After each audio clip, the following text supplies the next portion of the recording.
Welcome back to the Lone Star Game Room. Today I thought I would show you guys how to play Axis and Allies. Figured that's probably a good place to start on the channel. Probably good if you know how to play the game that I'm going to be playing on the channel, so I thought I'd start with that. I'm going to be using Axis and Allies 1941 since it's the smallest version ever made, so it should be simpler to understand. So let's get started. In the regular turn order, the Russians go first, but for this example, I'm going to be using the Germans. So I went ahead and I did the Russian turn. So there are 6 phases to your turn. The first phase is the purchase units phase. The Germans start the game with 12 IPCs. So looking at the chart down at the bottom of the board, to see what they want to buy, they decided to purchase 2 infantry and 1 tank. They'll go right here on this board right here. And they're going to stay there until you place them, which that's a different phase. The next phase is the combat move phase, where you're going to be moving your units into enemy territory to fight them.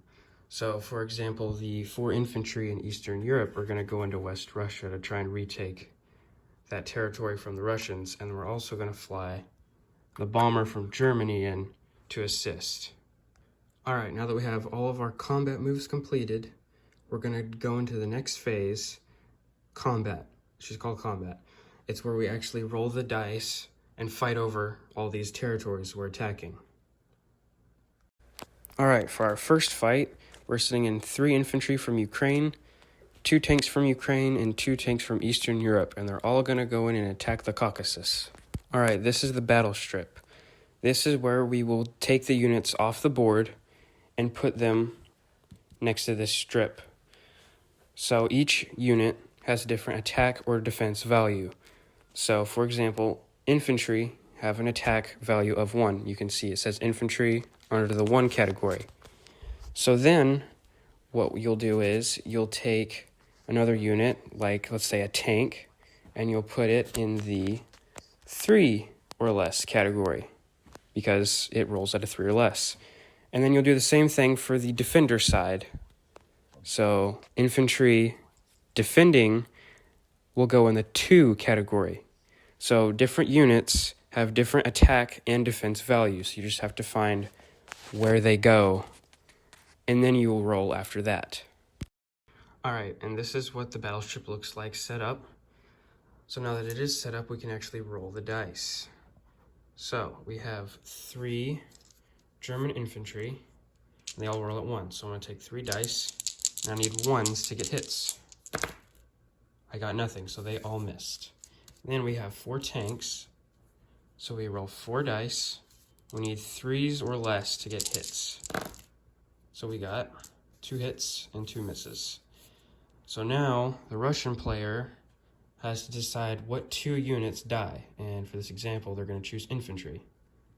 So those 2 infantry go behind the casualty zone, and now the Russian player gets to defend. So they also have 3 infantry because you roll for the units that are dying if you're the defender. You roll 3 dice and they defend at 2s. And of course they get 2 hits. So the Germans are going to lose 2 infantry. They get removed immediately. The Russians have 1 tank out of 3. Okay, he missed, and he's rolling through all the place. Alright, and then a plane out of 4. And the plane missed. Okay, that's rare. Okay, and then you remove the casualties. So these chips go away. And then the attacker, the German player, either can retreat or keep fighting, which in this case we're going to keep fighting. So we have 1 infantry at 1. He missed. And then we have our 4 tanks at 3s. And they all missed. Wow, this is not looking good for the Germans. So you just kind of keep doing this until someone wins, or yeah, either the Germans retreat or they keep fighting until somebody wins. So the Russians have their infantry at 2. Of course, it's a 2. This guy's dead. Their tank 3. Okay, well, there goes a tank. And then the plane also hits. Wow, the Germans just are not having good luck today. The Russians are putting up a good fight. So in this case, they would definitely retreat. All right, so the Russians won that fight, so they get to keep the Caucasus, and the 2 surviving German tanks have retreated back to the Ukraine. So now we'll get on to our next battle in Western Russia. All right, so we're going to do the same thing with West Russia.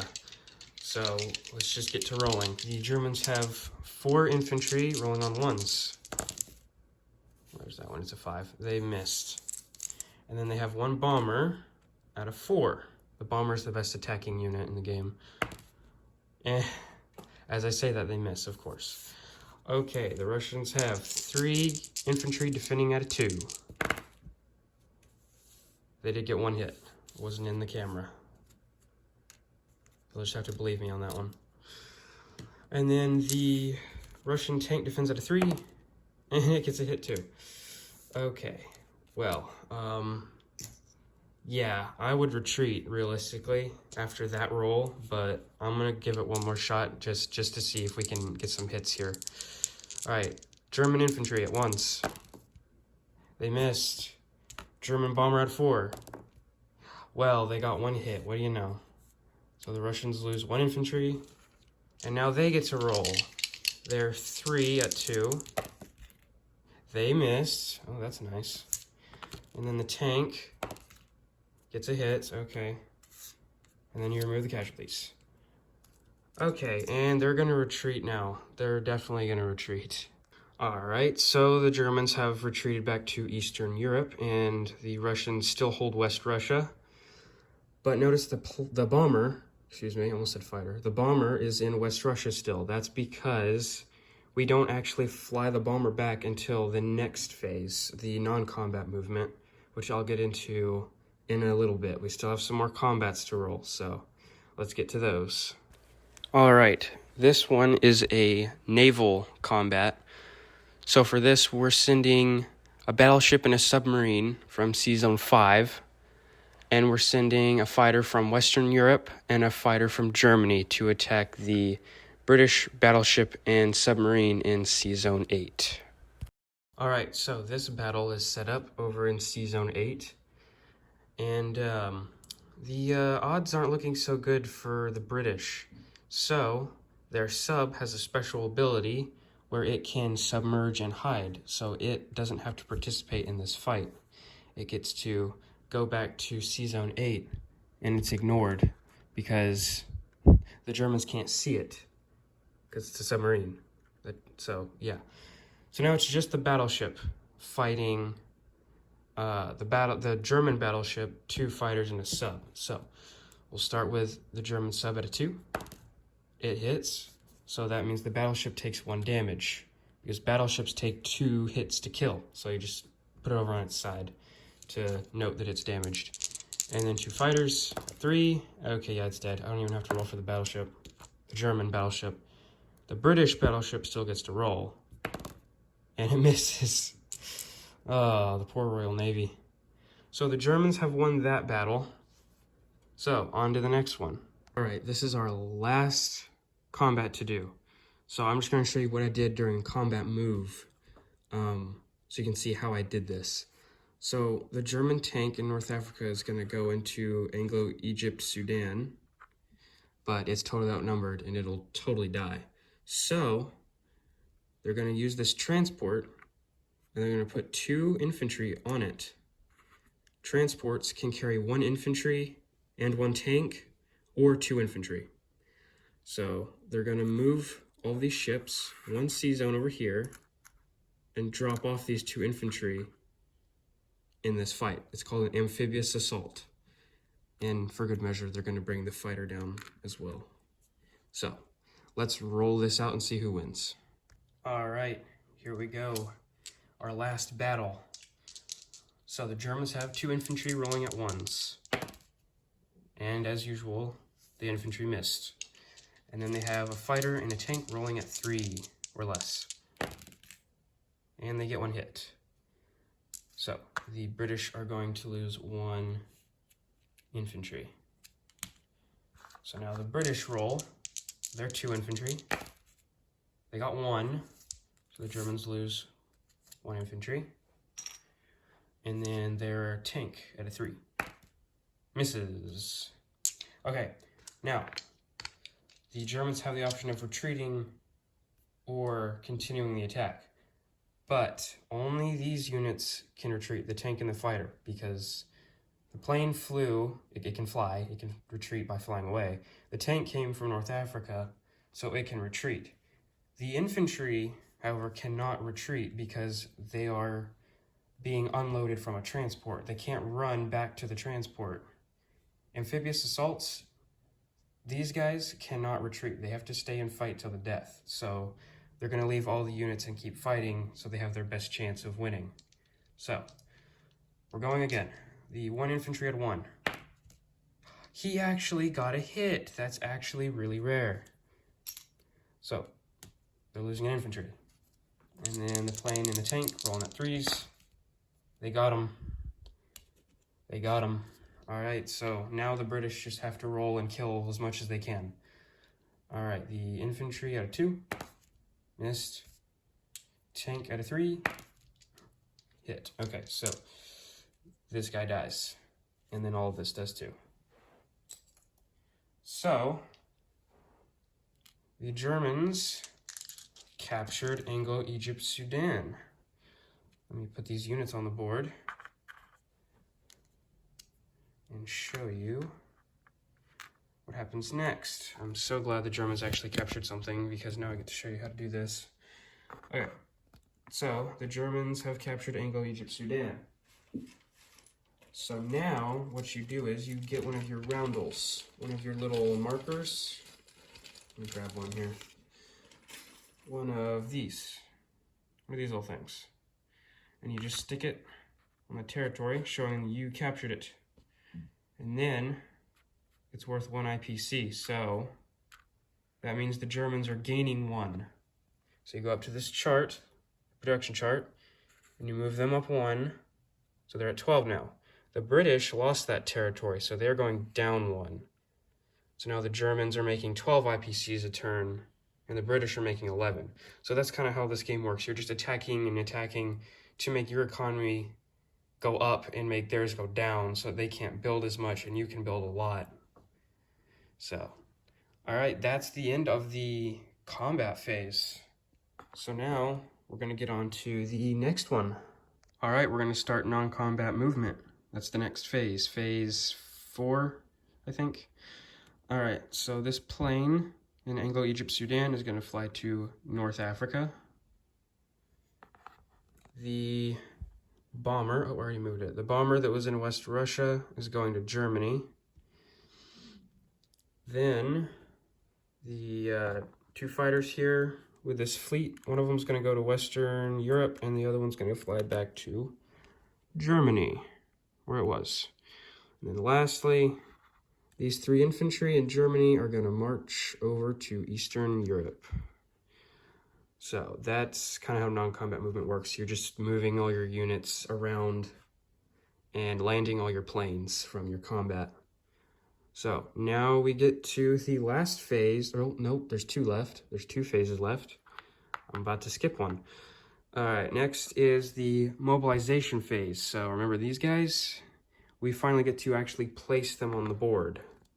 So you can only place units in territories that have a factory, this marker, which Germany only has Germany in this game. So the infantry and the tank go on Germany. Another thing to note, you can only place as many units as what the territory is worth. So Germany is worth 4, so they can build a maximum of 4 units on this territory. So note that. Don't buy more than 4 units or you won't be able to place them. And that just messes up the game, so yeah, don't do that. All right, and the last phase, phase 6, is collect income. So you just look up at your chart. Again, the Germans are at 12, so they would collect 12 IPCs. Industrial Production Certificates, I believe is what that stands for. It's just the game's money. All right, so that is a full turn of Axis and Allies 1941. So next you just do the British, and they do the same phases, and then you do the Japanese and the Americans, and then that'd be one round. When everyone's taken a turn, that's one round. You start the next round, you just keep going until someone wins, which you win by taking one of your enemy's capitals. I believe it's one. It might be two. I'll have to look in the rules again myself because I haven't played this game in a long time.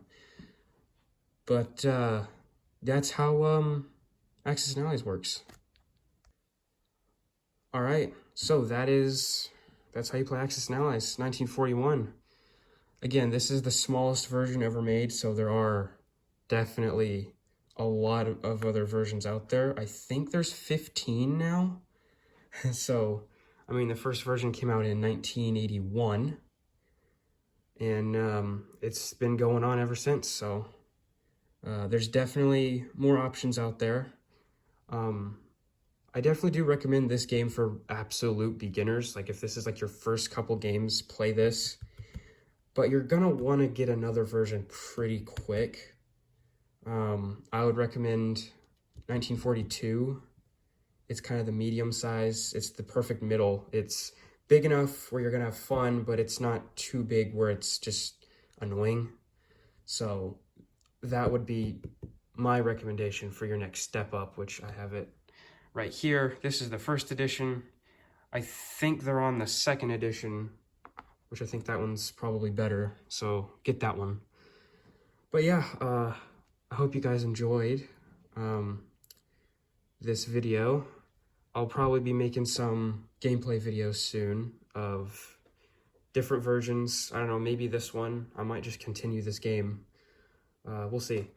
So thank you guys for watching, and I'll see you next time.